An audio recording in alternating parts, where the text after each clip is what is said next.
Welcome to the Kemetic Mind podcast series on Project 2025.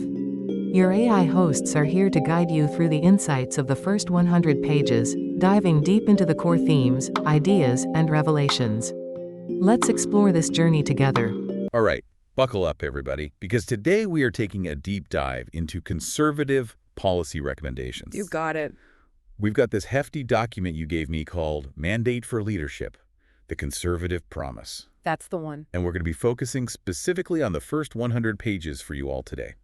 Yeah, it's really fascinating stuff. This document, it's like a blueprint for how a conservative president might approach governing, if elected in 2025. Looking ahead? Yeah, and it covers, well, pretty much everything you can think of. Everything. Family policy, Okay. the role of the bureaucracy, national security, economic strategy, you name it, it's in there. We're going to be covering a lot of ground today. We are. Reforming government agencies. Big time. Some of them, well, you might not expect. Like what? Like, get this, moving the Coast Guard back to the Treasury Department. Interesting. And a complete overhaul of the civil service. Wow. You ready to get your yarn on? I'm ready. Let's do it. Okay, let's jump right in. Let's start with something that probably a lot of listeners are going to relate to. Family policy. Yeah, this document really emphasizes the importance of family. They call it, the bedrock of American society. The foundation. Exactly. Okay, but in terms of actual policies, what does that look like?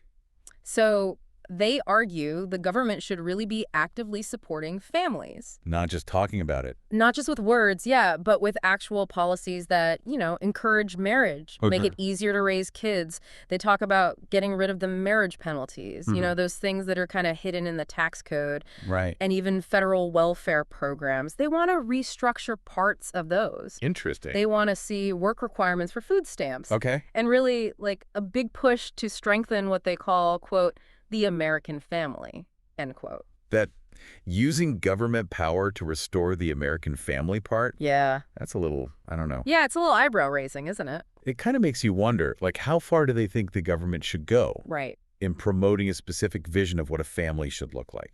Yeah, it definitely sparks a debate about the role of government, right? And that actually leads us to another big thing in these first 100 pages, taming the bureaucracy. Ah, yes, the never-ending battle against, all that red tape. Exactly. But do they have any, concrete ideas about how to actually do that? They're not shy about proposing some pretty big changes. Okay. They argue that the federal bureaucracy has gotten way too powerful. Grown too big. Yeah, and needs a major downsize. We're talking, serious cuts. Oh, yeah, they're talking about using executive power aggressively to really cut down these agencies. And return power to, as they say, the American people. That's right. Wait, so they want the executive branch to limit its own power? That's exactly what they're saying. Okay. They see a lot of power concentrated in the executive branch that they think shouldn't be there. They want to dismantle that, too. So it's not just about other agencies. It's about the executive branch itself as well? Exactly. Wow. They even suggest splitting up some of these massive regulatory offices into smaller, more focused units. So instead of having these huge organizations, break them down into... Yeah, kind of like breaking up a giant corporation into, nimble little startups. Okay, I like that analogy. Less bureaucracy, more efficiency. That's the idea. Got it. It makes sense. Okay, so how does all this translate to national security? Things get really interesting here. Yeah. The document very clearly identifies China as the top threat facing the United States. They don't mince words? Nope, they're very direct. Mm. They call for modernizing and expanding the U.S. nuclear arsenal, boosting defense spending for both the U.S. and its allies, Got it. and strengthening those alliances to create, a united front against China. So they are advocating for a pretty strong, what some might say, aggressive approach to national security. You could say that. Do they say anything specifically about the Department of Defense, how they would handle that? Oh, yeah. They get into the specifics. They talk about multi-year procurements, Okay. block buys for equipment, basically anything to incentivize American and allied manufacturing. So keeping those jobs. Exactly. It's all about rebuilding that domestic defense industrial base. And remember that term, reindustrialization, that comes up a lot. Reindustrialization. Yeah, keep that in mind. Got it. Strong military revitalized industrial base. Yep. China as the biggest threat. Definitely. Okay. What about security here at home? Right. Where does Homeland Security fit into all of this? Well, this is where they kind of throw a curveball. Okay. They basically come right out and say that the Department of Homeland Security is bloated and ineffective. Really? I mean, it's a huge department. It is. It was created for a reason? Right, they acknowledge that.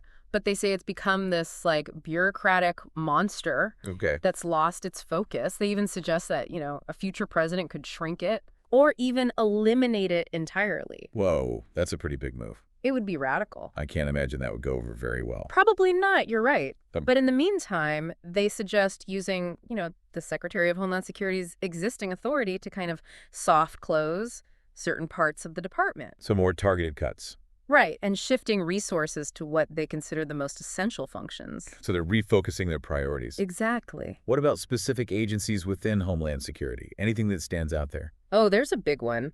They actually propose that the U.S. Secret Service Okay. should ditch its financial investigations role and just focus solely on protecting people. Wait a minute. So no more tracking down counterfeiters? Nope. For the guys who are protecting the president? Seems like a big change. It is a shift, but their argument is that the Secret Service, their core competency is protection, Okay. not financial crimes. Right. And they think other agencies are better equipped to handle that kind of stuff. Makes sense.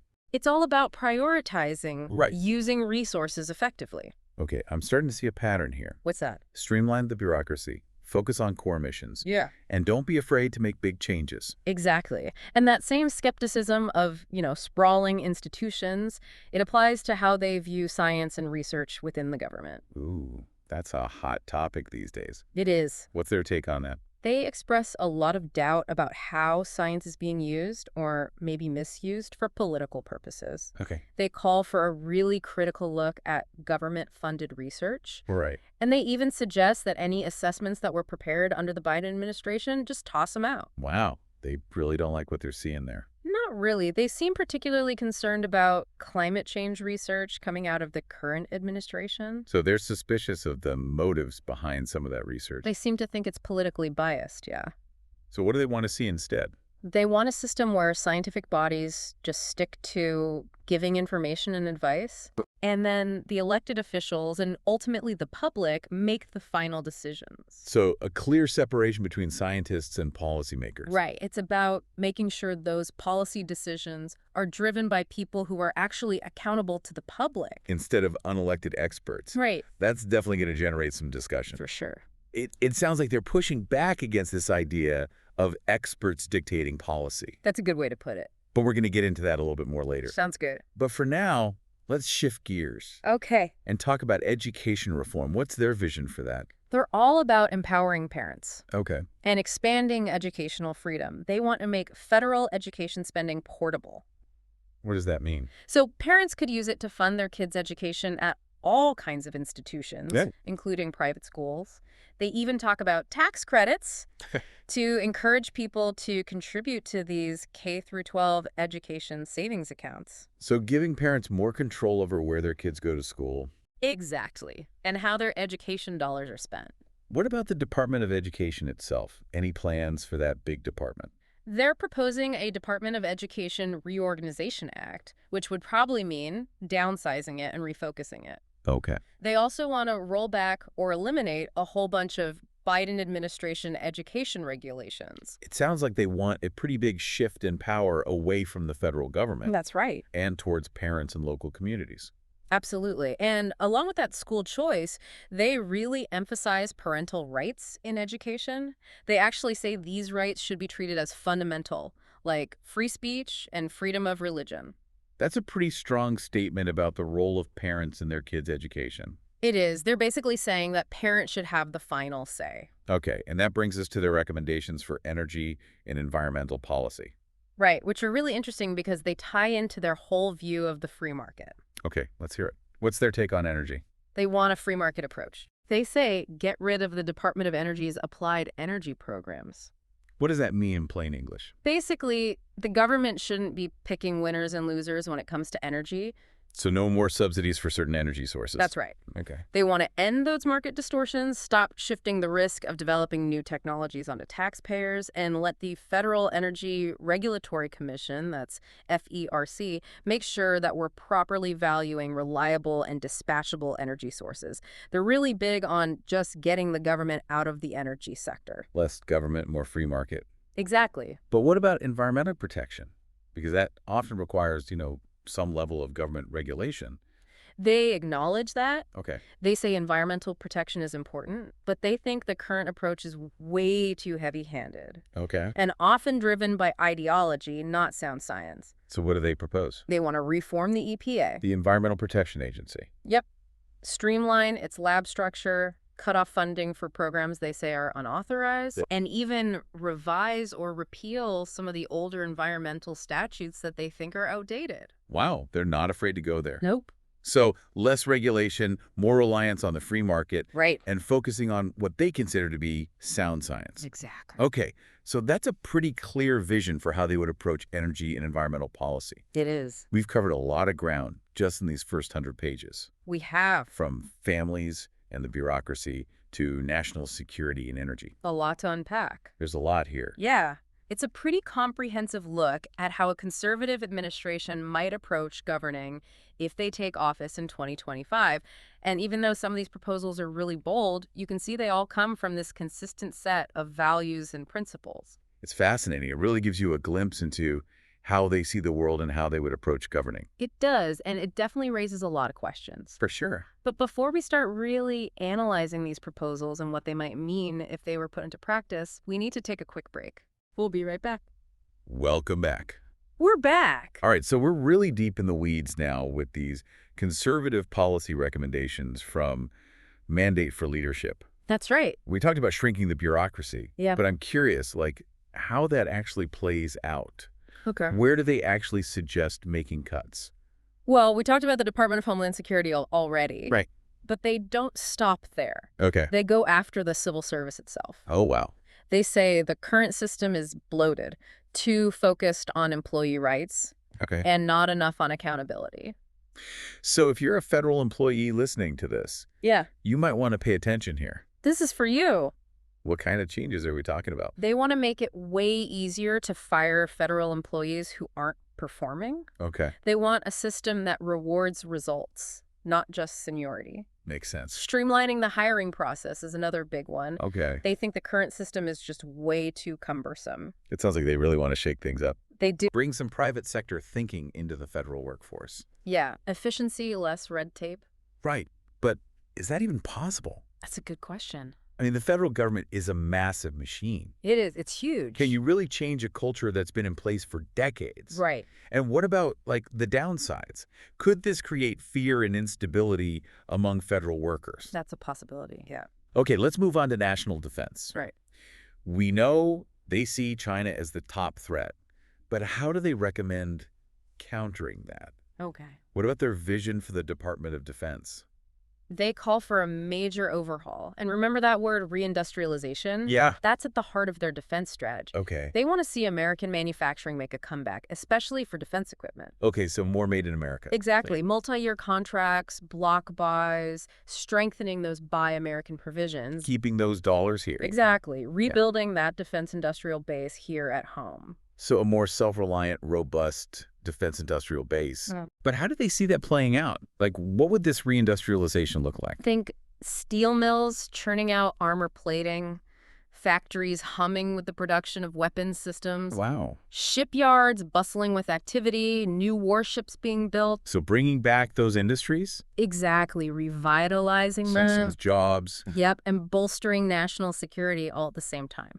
It's a compelling vision, It is, but also a very complex one. for sure. I imagine it would be pretty challenging to actually make that happen. It would be a huge undertaking. All right, so we talked about Homeland Security, the Department of Defense. Uh-huh. What about the intelligence community? Any big ideas there? They say the intelligence community needs a refocus. Oh, Less counterterrorism, Okay. more attention to China. so less on those tactical threats and more on the big picture. Exactly. They want the intelligence community to be doing a deep dive on China's economy, Okay. their technology, their military ambitions, their global strategy. They really see China as the main challenge. They do. They want a more proactive approach to countering Chinese espionage, Okay. influence operations, all of that. It sounds like they see this as kind of a new Cold War. Yeah, with China as the main rival. Do they suggest any specific changes for how the intelligence community actually operates? They really stress the importance of Objective, nonpartisan analysis. Okay. They want those intelligence assessments based on facts, Right. not political agendas. Taking the politics out of it. Right, exactly. More transparency, more accountability, both to policymakers and to the public. So a more strategic, Yep, transparent, and accountable intelligence community. that's the goal. Sounds ambitious, It is. but is it realistic? Yeah. Can you really depoliticize intelligence in this environment? It's a tough question. And it leads to their recommendations for the State Department. Okay, let's hear it. Right. How do they see American diplomacy under a conservative administration? They think the State Department is too focused on multilateralism, Okay. global governance, Okay. at the expense of U.S. interests. Interesting. They call for a more assertive approach, Okay. less apologetic. So a more America first approach. You could say that. Reevaluating U.S. participation in international organizations, Okay. being more skeptical of multilateral agreements, Interesting. and they want to see more political appointees in key positions Okay. to make sure the president's agenda is being carried out. So less reliance on career diplomats, Right. more on people who are loyal to the administration. Exactly. That's a pretty big shift from how diplomacy has traditionally been done. It is. It reflects their skepticism of international institutions Okay. and their belief in American sovereignty. All right, we've covered a lot of ground on national security and foreign policy. We have. Let's bring it back home. Okay. Talk about their vision for the Justice Department. All right. Any big changes planned there? They think the Justice Department has become too politicized, Okay. used to target political opponents. All right. They want to see a renewed focus on the rule of law, equal justice under the law. So a less partisan, more professional Justice Department. Exactly. That sounds good in theory, but how do they actually propose to achieve that? They recommend that the Attorney General just focus on prosecuting federal crimes, Okay. not going after political enemies. Right, so no more vendettas. Right. They also call for more transparency and accountability within the department. So more sunlight on how the Justice Department operates. Exactly. And a clear separation between law enforcement and politics. That's the goal. Again, a noble goal. Well, But is it even possible in today's world? another good question. And it's worth noting, they also want to address what they call the over-criminalization of American life. Okay, what does that mean? They think there are too many federal crimes. Okay, The scope of criminal statutes is too broad. so they want a less punitive approach to criminal justice. You could say that. They think the federal government is too quick to criminalize things that should be handled at the state or local level. Okay, so less federal involvement. Right. They see that as eroding individual liberty, creating a culture of fear and distrust of the government. Interesting. Less government intervention, a more restrained approach to law enforcement. Right. That's a theme we're seeing again and again. Definitely. And that same philosophy carries over to their views on the federal judiciary. Okay, how so? They think the courts have become too activists, Okay, overstepped their bounds. so they want judges who exercise more restraint. Right. And defer to the elected branches of government. Okay, so basically respecting the will of the people as expressed through their elected representatives. Exactly. They want judges who will just interpret the Constitution and laws as written, Okay, not try to impose their own policy preferences. sticking to the letter of the law. Right. They also support term limits for federal judges. Interesting. To reduce their influence? Exactly. Yeah. A less powerful judiciary, more emphasis on the role of elected officials. That's definitely going to be controversial, especially among people who believe the courts are there to protect individual rights. Yes, for sure. There's a lot to debate there. Absolutely. And speaking of debate, their economic policy recommendations are sure to spark some fireworks. Oh, So let's dive into the economic arena. let's do it. What's their prescription for a healthy economy? Free markets, Okay. limited government intervention, Right. lower taxes, deregulation, and a sound monetary policy. Okay, so the classic recipe. They believe that's what will unleash the private sector, Well- lead to economic growth, create opportunity for all Americans. It's a supply side approach, right? Yeah. Focusing on businesses and letting the market work its magic. Exactly. And they are very skeptical of government spending as a way to stimulate the economy. Okay, so they don't think that works. They think it crowds out private investment, Okay. leads to higher taxes and inflation. So a fiscally conservative approach. Yep. Balanced budgets, low taxes. Right. What about the Federal Reserve? Any thoughts on that? They think the Fed has become too powerful Okay. and that it contributes to financial instability. They want to limit its ability to manipulate interest rates, Ugh. engage in quantitative easing. So a more rules-based approach to monetary policy. Exactly. Less discretion, more predictability.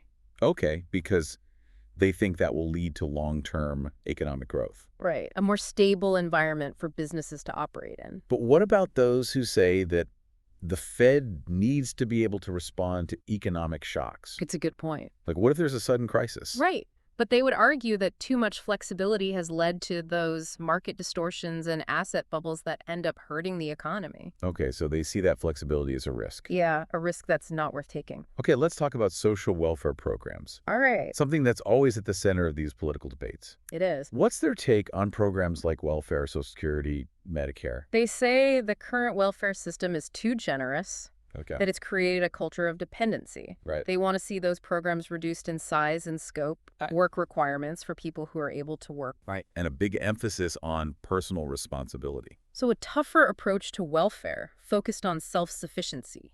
Exactly. They see welfare as a safety net, Okay. not a permanent source of income. But what about Social Security and Medicare?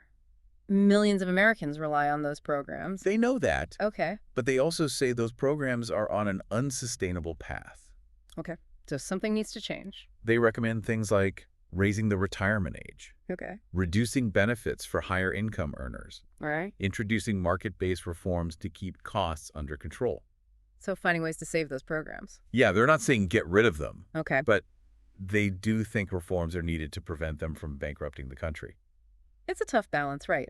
Trying to make those programs sustainable without hurting the people who depend on them. It's a real challenge.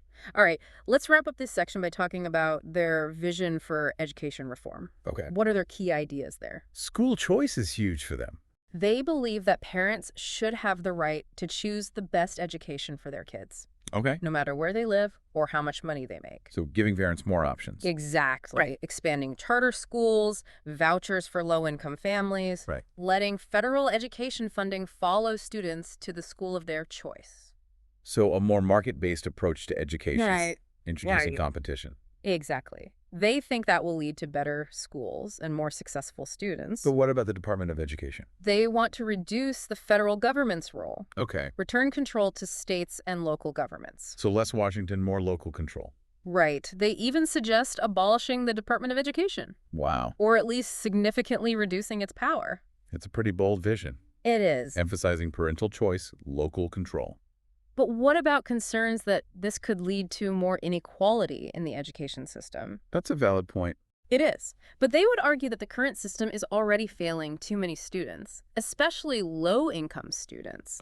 They think empowering parents and introducing competition is the best way to improve things for all students. It's a debate that's not going away anytime soon. That's for sure. Okay, we've covered a lot in this section, from civil service reform to education policy. A lot of ground. It's clear that this document lays out a really comprehensive, It does. ambitious agenda Yeah, a lot of big ideas. for a potential conservative administration. Absolutely. And some of those proposals may seem radical to some people, but they all come back to this consistent set of principles. Limited government, individual liberty, free markets, a strong national defense. It's a vision that will appeal to some, alienate others. For sure. But regardless of your political views, it's important to understand what's driving the conservative movement these days. I agree. This document gives us a really valuable window into that worldview. A glimpse of what a conservative-led America might look like. Exactly. And it's sure to generate a lot of discussion as we head into the 2024 election and beyond. Absolutely. All right, that wraps up part 2 of our deep dive. Okay. Welcome back to our deep dive into Mandate for Leadership, the Conservative Promise. Glad to be back.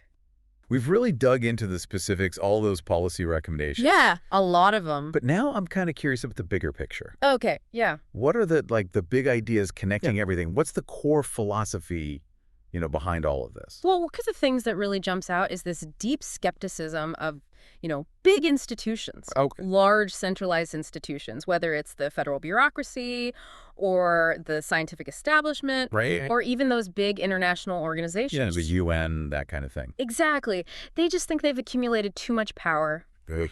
too much influence. They're too far removed from the people they're supposed to be serving. It's like they're saying these institutions have become unaccountable. Yeah, kind of gone rogue, pursuing their own agendas instead of, actually representing the values of everyday Americans. So what do they propose instead? Like, how do they want to address that? Well, they argue for shifting power away from those big institutions, Okay. back towards individuals, families, Okay. local communities. They want decisions made closer to the people they affect.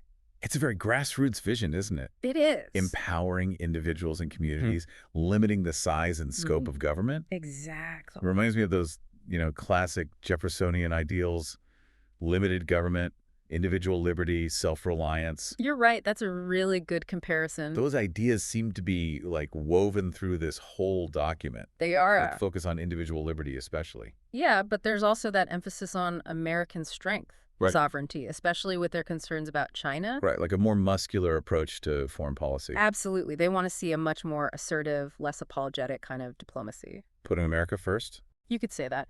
Prioritizing American interests above all else. They're willing to use, all the tools we have. Military force, including... Military force, if necessary, yeah. To defend those interests. So it's not just about being strong militarily. Yeah. It's also about economic power, technology. Right, exactly.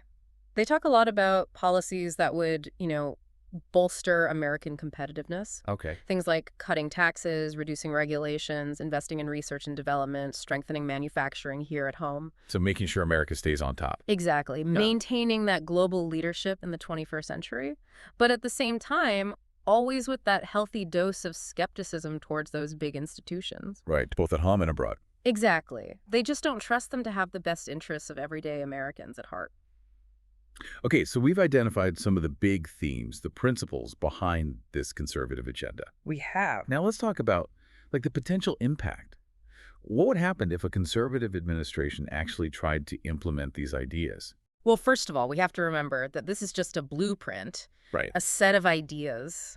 Actually putting them into practice, that would be incredibly difficult. You got all the political realities in Washington. Well, yeah, gridlock, opposition from the Democrat, Bureaucratic resistance. tons of it, legal challenges, Absolutely. and just the sheer complexity of governing in such a polarized environment. Right. Governing is messy. It's never as simple as it looks on paper. Exactly. So even if a conservative president were fully committed to this agenda, it's not a guarantee that they could actually get it all done. Right. And even if they could, the actual impact is still really hard to predict.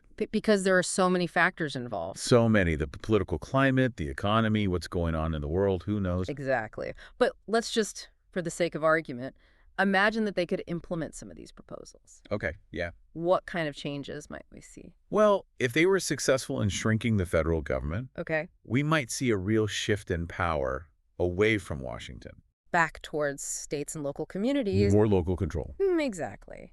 We might also see a more market-driven approach to things like healthcare, education, energy, Yeah. less government regulation, more reliance on the private sector to come up with solutions. And in terms of foreign policy, Yeah. we might see a more, assertive, maybe even aggressive Yeah. approach to diplomacy. Less multilateralism, more emphasis on American power, a greater willingness to use the military. Possibly, yeah.